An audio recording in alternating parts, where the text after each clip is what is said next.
Welcome to Nagarathna சமையல். இன்றைக்கி நம்ம பார்க்க போகிறது ஃபடாஃபட் குர்மா. தேவையான பொருட்கள்: வெங்காயம் 2, தக்காளி 2 நறுக்கியது, தாளிக்க கடுகு, சோம்பு, மிளகாத்தூள், மஞ்சத்தூள், தேவையான அளவு உப்பு, கடலை மாவு 2 டேபிள் ஸ்பூன், தாளிக்க எண்ணெய். இப்போ சமைக்கலாம்.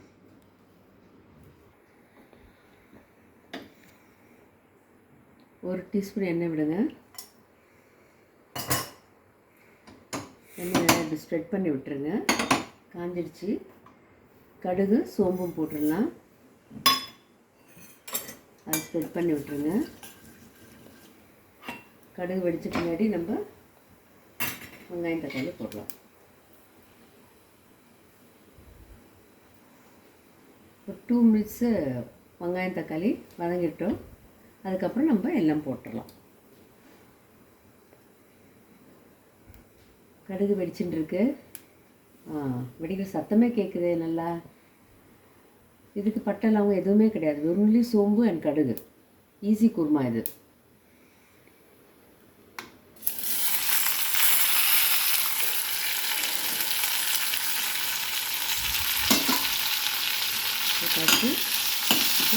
நல்லா இது வதங்கணும்னு அவசியம் கிடையாது. ஜஸ்ட் மிக்ஸ் பண்ணி விட்டுட்டு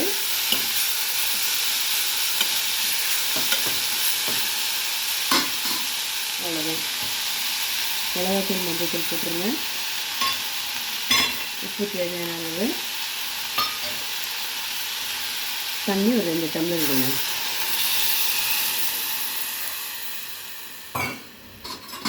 மிக்ஸ் பண்ணிவிட்டு நல்லா. ஏன் நான் குக்கரில் பண்ணுறேன்னா, நீங்கள் வெயிட் பண்ண வேண்டாம். கடாயில் வச்சு தண்ணி ஊற்றி வேகுதா பார்க்க வேண்டாம். குக்கரில் போட்டிங்கன்னா ஈஸியாக வெந்துடும். இதை மூடிடுங்க. மூடிட்டு வெயிட் வால் போட்டு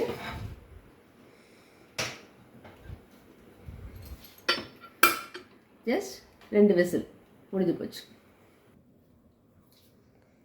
2 விசில் ஆச்சு. இப்போ ஓப்பன் பண்ணலாம்.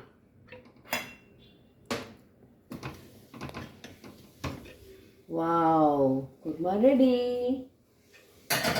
இப்போ நம்ம கொத்தமல்லி இருந்துச்சுன்னா வீட்டில் கொத்தமல்லி போடுங்க. அடுப்பை பற்ற வைங்க. இப்போது ஒரு 1/4 டம்ளர் இதில் அந்த 2 டேபிள் ஸ்பூன் கடலை மாவு கரைச்சிருக்கேன். இதை விடுங்க. அதில்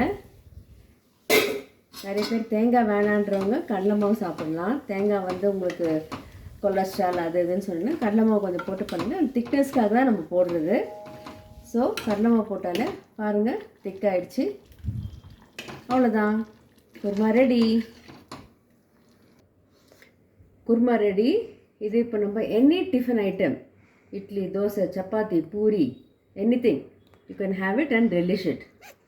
இந்த குருமா உங்களுக்கு பிடிச்சிருந்துச்சுன்னா லைக் பண்ணுங்கள், ஷேர் பண்ணுங்கள், சப்ஸ்கிரைப் பண்ணுங்கள் நாகரத்னா சமையலுக்கு. தேங்க்யூ.